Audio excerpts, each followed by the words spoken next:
Tony, when I was learning about the technology industry and the markets and making my way through Bloomberg Television's newsroom, I was always told that Apple and names like it had an entrenched market position, strong balance sheet, and in crises or recession, that's where they would survive and thrive.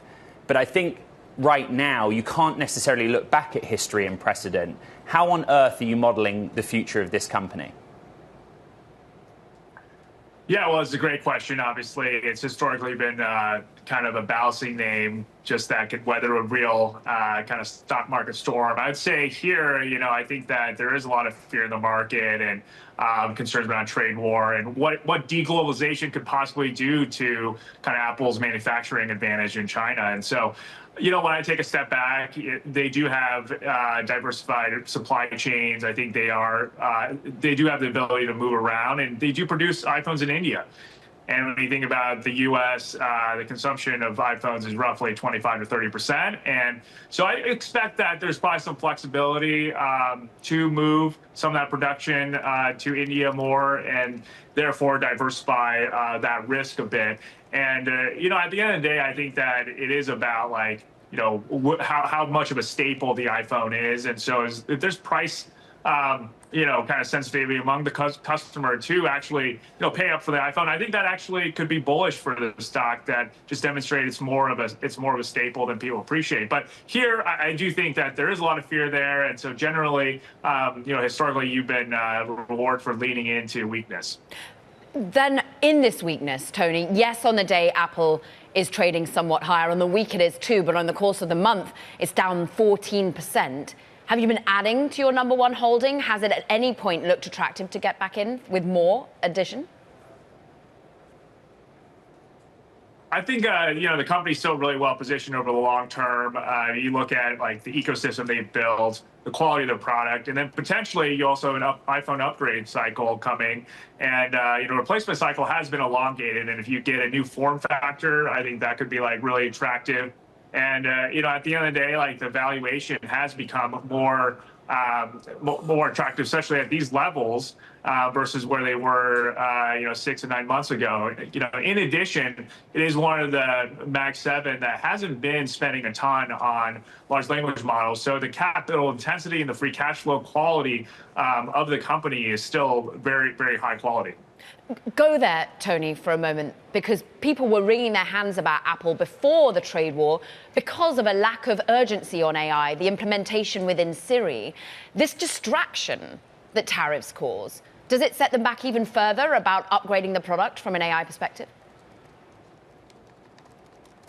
Well, I think that they are, constantly optimizing their supply chains. Obviously, it's additional work on their plate, but I don't think that they are standing still on the AI front. I think they are investing more, actually. If you see that, some news of them purchasing more GPUs. And, when I think about the space, there's just a lot of things evolving. And what we thought a year ago has kind of changed in a lot of ways in terms of, who can participate in AI and what these large language models can cost and which one is the best.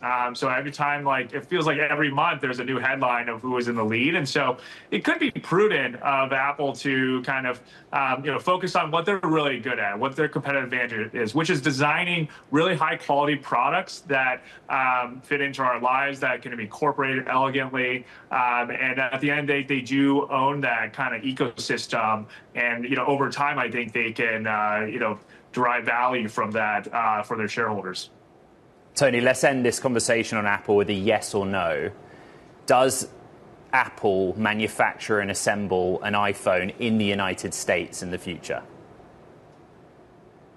I think it's possible in the very kind of long-term future. I think in the near term, you look at kind of what it takes to manufacture an iPhone. I mean, there's thousands of people that are living at the factory that can be woken up at, any time of the hour to make a change. And so, I think that in the long term, that could be possible with additional advancements in robotics and AI, but I don't think it's going to be a next year kind of thing. Right.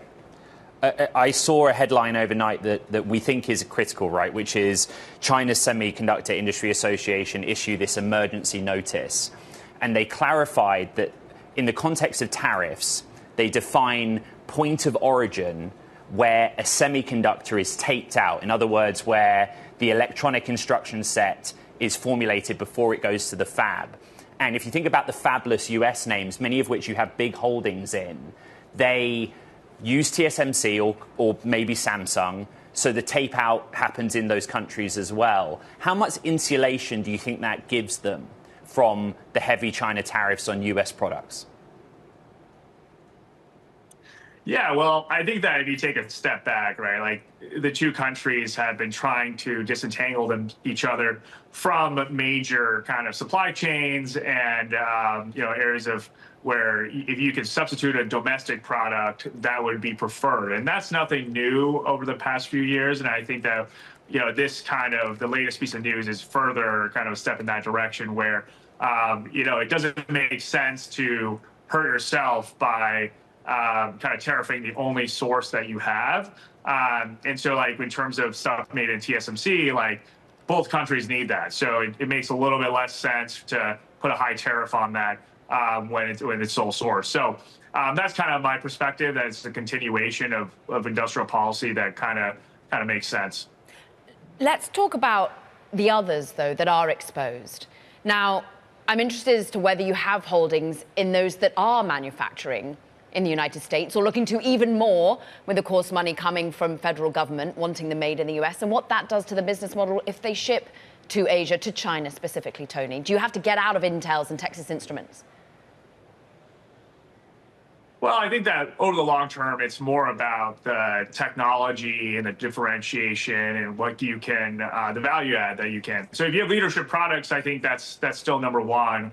I think number two, I think that diversified supply chains, like serving the local industry that it's based out of or the region, is probably going to be a good thing. And so at the end of the day, I think it's those two things, like some flexibility in manufacturing, but like the main thing is the product leadership and the secular trends that a company is kind of positioned to capitalize on.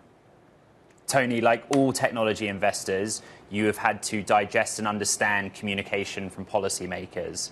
How would you rate and rank what you've heard from the President, Treasury Secretary Bessent, and others? Well, I'm a tech investor, so geopolitics is above my pay grade, obviously. But at the end of the day, I think that the U.S.